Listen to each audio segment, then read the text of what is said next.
Hi, it's Elle here from Beyond Expectations. In this video, I'm going to answer one of your questions in regards to exercise. I'll read out the question and I'll give you my answer, and it goes like this. Hi Elle, I feel like I identify with you. I've been watching your documentary every day for a few days now, and I started my journey, but I wonder how much weight you recommend to work out to. I'm looking to buy some dumbbells, not sure on which ones.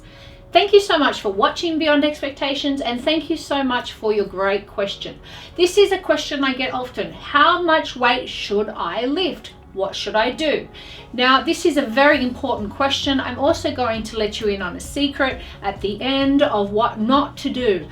So let's dive right into it. Now, how much should you lift?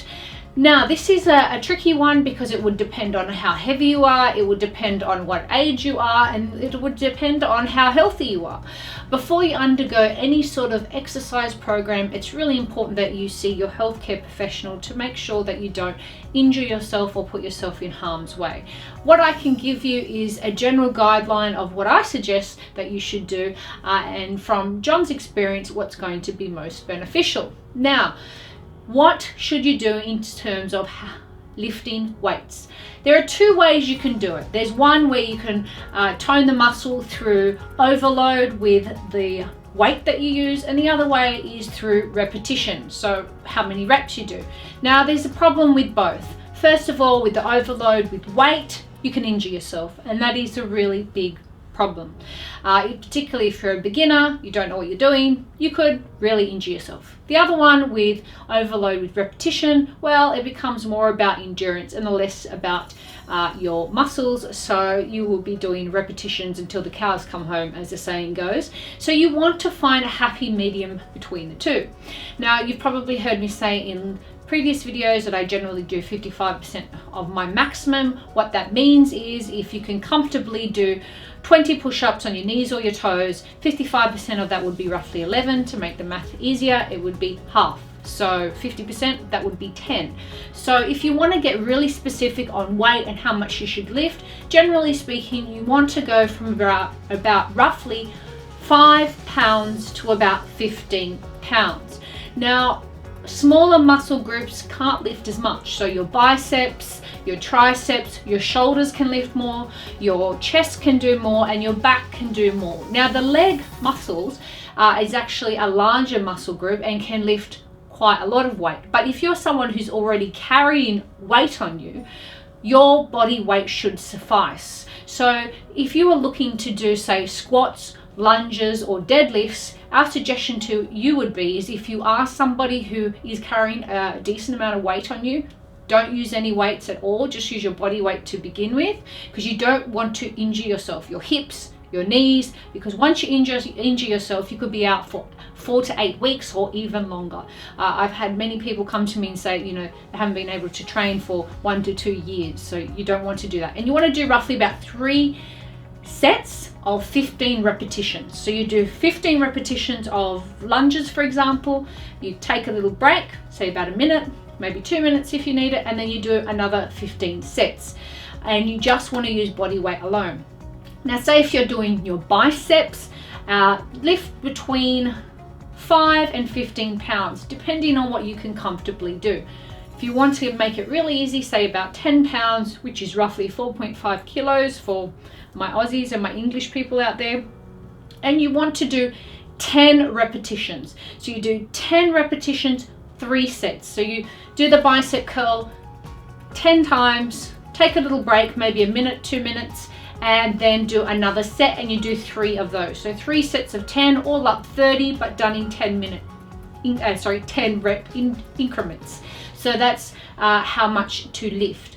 Now, in regards to what weights to purchase, you can just use body weight, so you don't have to buy anything.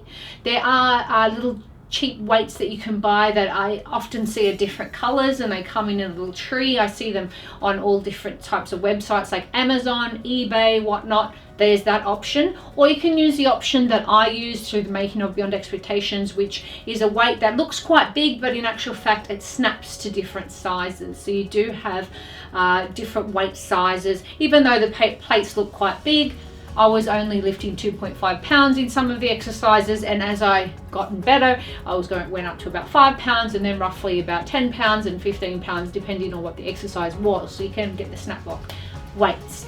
Now, a big secret that people don't realize: Michael Jordan, who's one of the arguably greatest basketball players ever was. I'm not a huge basketball fan. John quite enjoys basketball, so he does tell me the insights.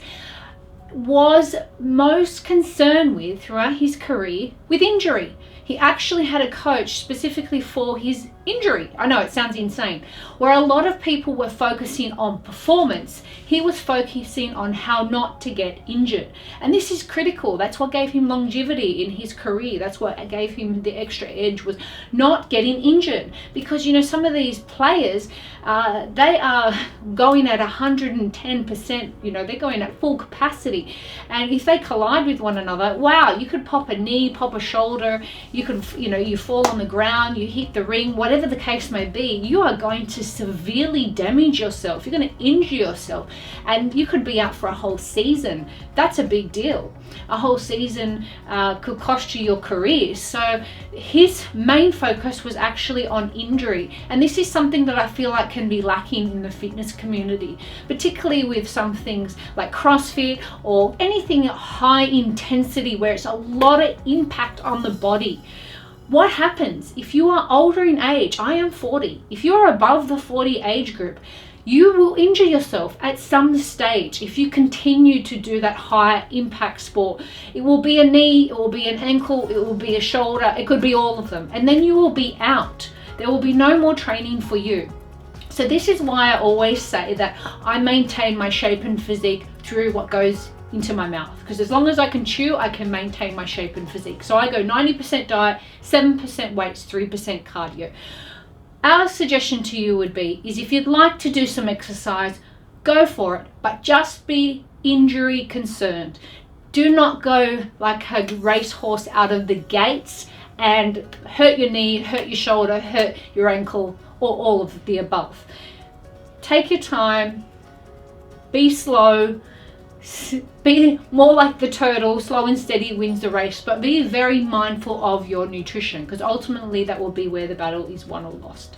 We really do hope this information helps you. We hope it helps you to make the decisions on what you need to purchase in regards to weights. If you want to purchase nothing, that's fine too. Just use your body weight.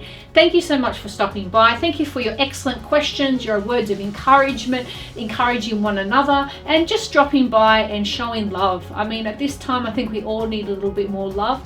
And please give this video a big thumbs up. Please subscribe, turn on the bell notification. Head on over to elle.com and grab your free copy of 7 Rules from Beyond Expectations if you haven't already. Thanks for stopping by. See you in our next one. Bye.